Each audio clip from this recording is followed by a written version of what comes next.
JEE main 2026 में 6 महीने से भी कम समय बचा हुआ है और इस समय तुम सबके दिमाग में आ रहा होगा कि भैया जेईई मेन 2026 का कंपटीशन कितना रहने वाला है, पेपर आसान आएगा, मुश्किल आएगा, क्या एग्जाम पैटर्न रहने वाला है, मार्क्स वर्सेस परसेंटाइल क्या रहेगा, कट ऑफ क्या रहेगा। एंड इन सब सवालों का जवाब तुम्हें इस वीडियो के एंड तक मिल रहा होगा, क्योंकि हम करने वाले हैं पिछले 5 साल के जेईई मेंस पेपर्स के full trend analysis, full detail में एनालिसिस करने वाले हैं एंड उसी के बेसिस पे कंक्लूड करेंगे कि जेईई मेन 2026 का पेपर कैसा रहने वाला है। तो इसलिए ये वीडियो हर एक जेईई एस्पिरेंट के लिए इंपॉर्टेंट हो जाता है। तो फटाफट से मुझे कमेंट सेक्शन में बताओ कि तुम्हारा ड्रीम आईआईटी कौन सा है एंड तुम्हारा जेईई मेन 2026 के लिए टारगेटेड परसेंटाइल क्या है। सो बिना टाइम वेस्ट किए हम वीडियो को स्टार्ट करते हैं। तो हम एक एक करके इन सब चीजों पे बात करेंगे। एग्जाम डेट्स की बात करेंगे कि पेपर कब होने वाले, नंबर ऑफ शिफ्ट्स, कितनी शिफ्ट्स के अंदर पेपर होता है, एग्जाम पैटर्न क्या रहने वाला है, साथ में नंबर ऑफ स्टूडेंट्स, कितने बच्चे पेपर देने वाले हैं, कट ऑफ क्या रहने वाली है, सब्जेक्ट वाइज एनालिसिस करेंगे, मार्क्स वर्सेस परसेंटाइल देखने वाले हैं and in the end high weighted chapters भी बताने वालों फॉर जेईई मेन 2026 पेपर।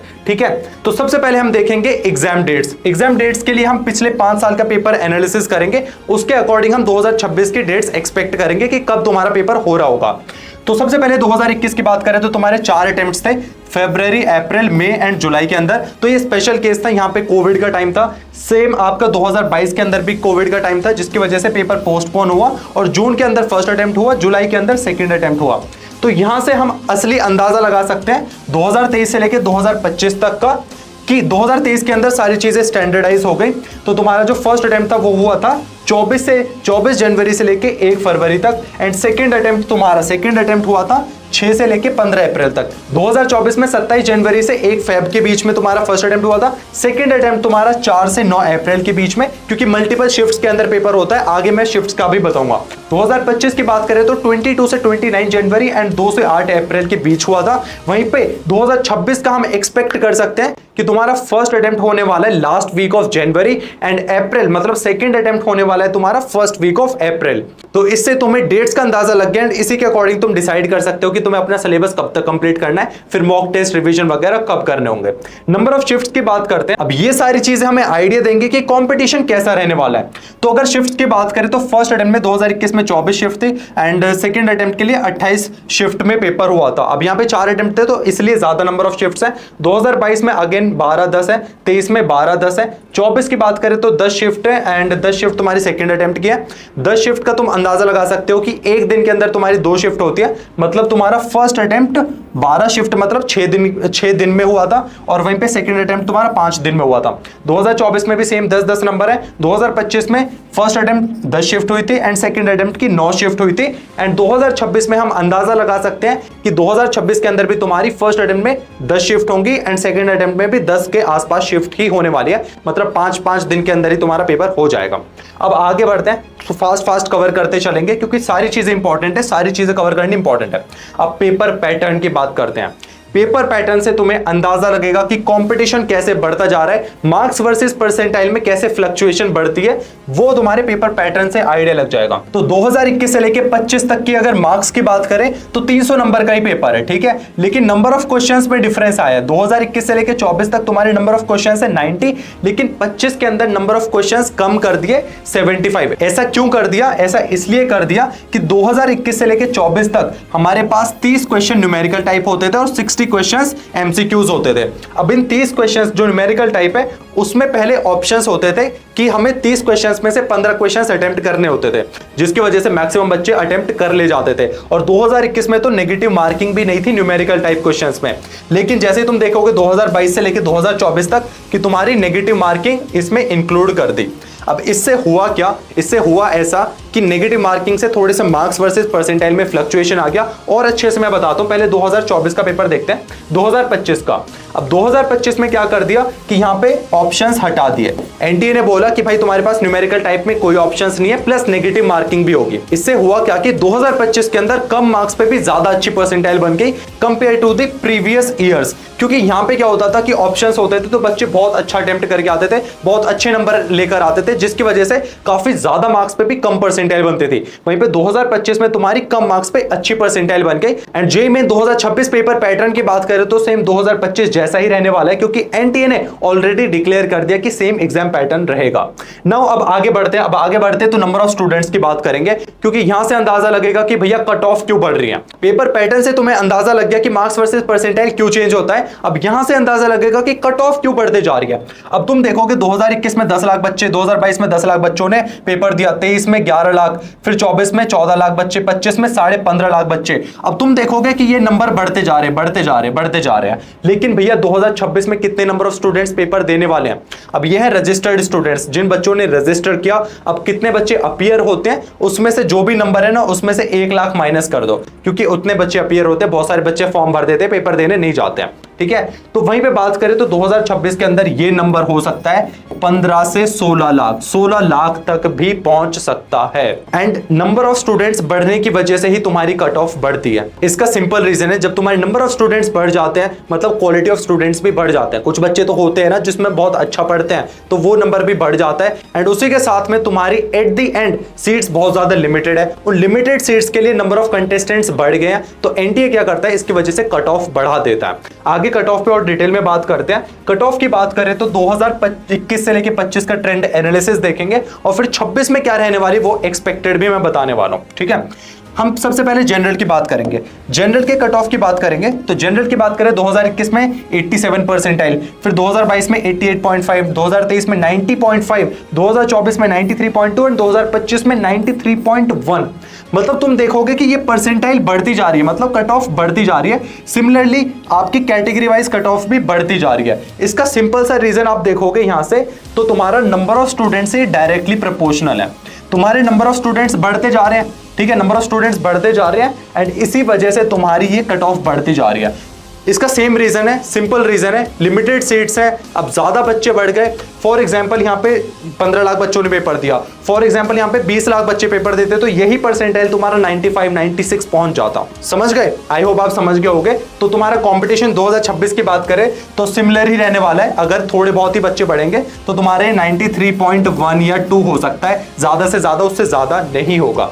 तो सेम परसेंटाइल रहने वाला है। अब बात आती है भैया आपने परसेंटाइल बता दे, लेकिन मार्क्स वर्सेस परसेंटाइल क्या रहने वाला है ये बताओ। ये बहुत ज्यादा इंपॉर्टेंट है, क्योंकि इसी के अकॉर्डिंग तुम टारगेट कर पाओगे कि तुम्हें जेईई मेन 2026 के फर्स्ट अटेम्प्ट में कितना परसेंटाइल टारगेट करना है एंड उसके लिए कितने मार्क्स चाहिए। तो इसके लिए मतलब 2026 के लिए जो हम एक्सपेक्ट कर सकते हैं वो बेस्ट हम निकाल सकते हैं 2025 के पेपर से, क्योंकि सेम पैटर्न रहने वाला है, सेम स्टैंडर्ड रहने वाले, नंबर ऑफ स्टूडेंट्स भी मोर और लेस सिमिलर रहने वाले हैं। तो हम एक्सपेक्ट कर सकते हैं कि यही मार्क्स वर्सेस परसेंटाइल 2026 में भी रहने वाले हैं।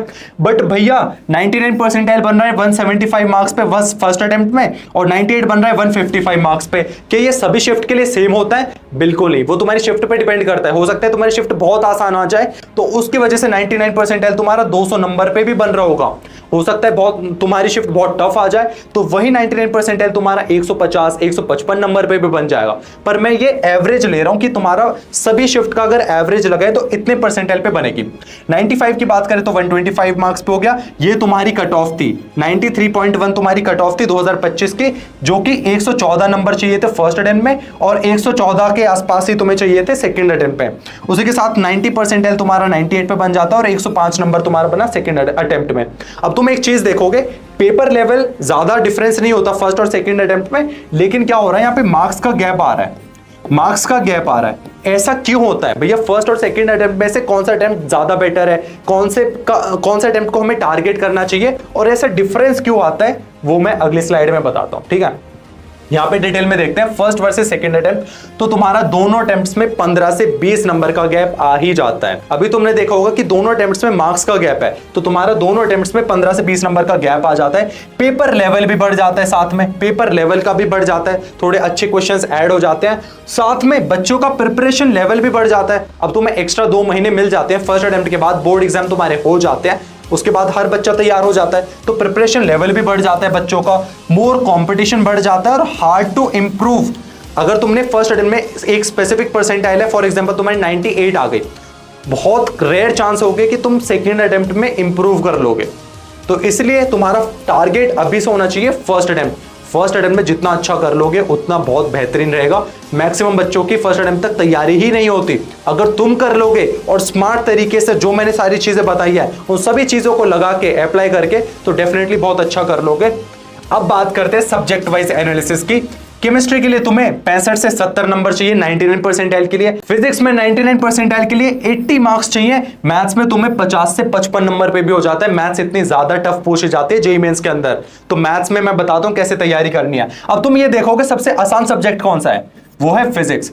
फिजिक्स मैं बता रहा हूं लिटरली नीट से ज्यादा आसान क्वेश्चन जेईई मेंस के अंदर पूछे जा रहे हैं। फिजिक्स के अंदर बहुत ज्यादा आसान है एंड ये नंबर लाने उतना ज्यादा मुश्किल नहीं है अगर तुम स्मार्टली तैयारी करते हो। इन चीजों का ध्यान रखो, सबसे ज्यादा फिजिकल केमिस्ट्री से क्वेश्चन पूछे जाते हैं, फिर ऑर्गेनिक से, फिर इनऑर्गेनिक से। अराउंड 40% क्वेश्चन अकेले तुम्हारे फिजिकल से आते हैं, फिर ऑर्गेनिक से और इनऑर्गेनिक से सबसे कम क्वेश्चन अराउंड 25% क्वेश्चन आते हैं। ठीक है, वहीं पे असर्शन रीजन हो गया, स्टेटमेंट क्वेश्चन, मैट्रिक्स मैच, इस टाइप के क्वेश्चन ज्यादा पूछे जा रहे हैं। उसी के साथ में मूड सिलेबस कवर, मतलब ऐसा नहीं है कुछ इंपॉर्टेंट चैप्टर से ही क्वेश्चन दे दिया, हर चैप्टर से ऑलमोस्ट एक क्वेश्चन आ ही जाता है। एनसीईआरटी बहुत इंपॉर्टेंट है, मोर देन 90% क्वेश्चन एनसीईआरटी से आ रहे हैं। ट्रिकी ऑप्शंस है, ऑर्गेनिक केमिस्ट्री के कुछ ऑप्शंस ऐसे देखोगे, अगर तुम पीवाईक्यूज भी करोगे तुम्हें अंदाजा लग जाएगा कि भाई ट्रिकी क्वेश्चंस ऑप्शंस बना रहे हैं जिसमें बच्चा कंफ्यूज हो जाता है। क्वेश्चन टफ नहीं है पर ऑप्शंस उसे टफ बना देते हैं। फिजिक्स की बात करें भाई बहुत ज्यादा इजी स्कोरिंग है, फॉर्मूला बेस्ड क्वेश्चंस होते हैं बहुत सारे। 60% पेपर तुम्हारा पीवाईक्यू से ही आता है, वन शॉट, और पीवाईक्यूज भी बहुत अच्छे से कर लोगे ना और प्रीवियस ईयर क्वेश्चन अच्छे से लगा लिए तो तुम 80+ स्कोर तक पहुंच सकते हो फिजिक्स के अंदर। ठीक है, मैथ्स की बात करें तो भाई टफ पूछा जाता है, लेंथी पूछा जाता है, तो बेस्ट है कि तुम सिलेक्टिव चैप्टर्स को ही करो। यहां पे तुम 10 चैप्टर्स करो, लेकिन 10 चैप्टर्स ऐसे होने चाहिए कि कितना भी टफ क्वेश्चन आ जाए मैं जेईई मेंस के अंदर करके आ जाऊंगा। उस लेवल से आपको अप्रोच करना है। जेईई एडवांस के सिंगल करेक्ट क्वेश्चंस भी लगाने हैं, कई बार डायरेक्ट क्वेश्चंस उठकर आ जाते हैं। अब बात करते हैं इंपॉर्टेंट चैप्टर्स की। वैसे तो हर चैप्टर इंपॉर्टेंट है, लेकिन तुम्हारे पास अब 6 महीने से कम बचे हुए। अब इस टाइम पे बेस्ट चीज है कि तुम सबसे पहले इंपॉर्टेंट चैप्टर्स को कर लो जिनकी हाई वेटेज है। ऐसा ना हो कि तुम बहुत बेकार से चैप्टर पे ही अपना टाइम व्यस्त कर रहे हो या वेस्ट कर रहे हो, तो इन चैप्टर्स को कर लेना अच्छे से सबसे पहले। तो केमिस्ट्री की बात करें तो मोल कॉन्सेप्ट हो गया जिससे 2 क्वेश्चन आते हैं, जीओसी हो गया, हेलो एल्केन्स हेलो एरिन्स हो गया, कोऑर्डिनेशन कंपाउंड से 2 क्वेश्चन आ गया, थर्मो हो गया, इक्विलिब्रियम हो गया, एटॉमिक स्ट्रक्चर हो गया। ये सारे चैप्टर्स हैं, इनका आप स्क्रीनशॉट ले लो। सिमिलरली फिजिक्स की बात करें तो यूनिट एंड डायमेंशन, भाई देखो इतना छोटा सा लल्लू सा चैप्टर है, 2 क्वेश्चन पूछे जा रहे हैं। वर्क पावर एनर्जी से 1 क्वेश्चन, रोटेशन मोशन से 2 क्वेश्चन, ग्रेविटेशन हो गया, इलेक्ट्रोस्टैटिक्स हो गया, capacitor, ray optics, wave optics, modern physics से 2 क्वेश्चन, रे ऑप्टिक्स से 2 क्वेश्चन, करंट इलेक्ट्रिसिटी से 3-3 क्वेश्चन आते थे, लेकिन इस साल सिर्फ 1 क्वेश्चन पूछा गया, तो कुछ चैप्टर्स में थोड़ा झोल तो कर दिया इन्होंने। ठीक है, मैथ्स की बात करें तो ये सारे चैप्टर्स आप तुम देख सकते हो। अब लास्ट बात करते हैं कि भैया हमें क्या करना चाहिए। तुम्हें क्या करना चाहिए, तुमने ट्रेंड देख लिया। जेईई 2026 का पेपर अगर फाइनल बताऊं तो तुम्हारा 2025 जैसा ही रहने वाला है। जितने मार्क्स पे जितनी परसेंटाइल 2025 में बन रही थी उतने ही मार्क्स पे उतनी ही परसेंटाइल 2026 में भी बनने वाली है। वैसा सा ही पेपर आने वाला है एंड एनटीए ने ऑलरेडी बता दिया कि भाई पिछले अगले 4-5 साल हम यही स्टैंडर्डाइज रखेंगे पेपर का। तो सबसे बेस्ट है कि 2025 के पेपर बहुत अच्छे से करके जाओ। टारगेट क्या करना है, सबसे पहले टारगेट सेट कर लो अपना कि भैया तुम्हें कितनी परसेंटाइल लानी है और उसके लिए कितने मार्क्स चाहिए। अगर 99 परसेंटाइल टारगेट कर रहे हो तो टारगेट करो कि 200 नंबर लाने हैं, 180 प्लस लाने, 190 नंबर लाने हैं एंड उसी के अकॉर्डिंग चैप्टर्स को डिवाइड कर लो। 6 महीने का प्लान बनाओ, उसमें इंपॉर्टेंट चैप्टर्स की लिस्ट बनाओ, लीस्ट इंपॉर्टेंट चैप्टर्स की लिस्ट बनाओ, वन शॉट से चैप्टर्स को कवर करो, फटाफट रिवीजन करो, पीवाईक्यू सॉल्व करो। डीपीपीज वगैरह लगाने का टाइम नहीं मिल रहा, सीधे पीवाईक्यू सॉल्व कर लो। फिजिक्स जैसे सब्जेक्ट के लिए तो पीवाईक्यू से भी काम चल जाएगा, वन शॉट से भी काम चल जाएगा। ठीक है, पीवाईक्यूज बहुत अच्छे से सॉल्व करो, जितने पीवाईक्यूज हो सके अच्छे से लगा लो पिछले 5 साल के, एंड ये चीज तुम्हें अचीव करा दे कि 99 percentile in your first attempt. So यही था आज की वीडियो में। आई होप आपके लिए वीडियो बहुत ज्यादा हेल्पफुल रही होगी एंड अगर हेल्पफुल लगी, बहुत इंपॉर्टेंट लगी तो अभी वीडियो को लाइक करो, अपने दोस्तों के साथ शेयर कर दो एंड ये चैनल तुम्हारी आगे जर्नी में बहुत ज्यादा हेल्प करने वाला है, तो चैनल को सब्सक्राइब भी कर दो। Till then keep learning, keep working hard, all the very best.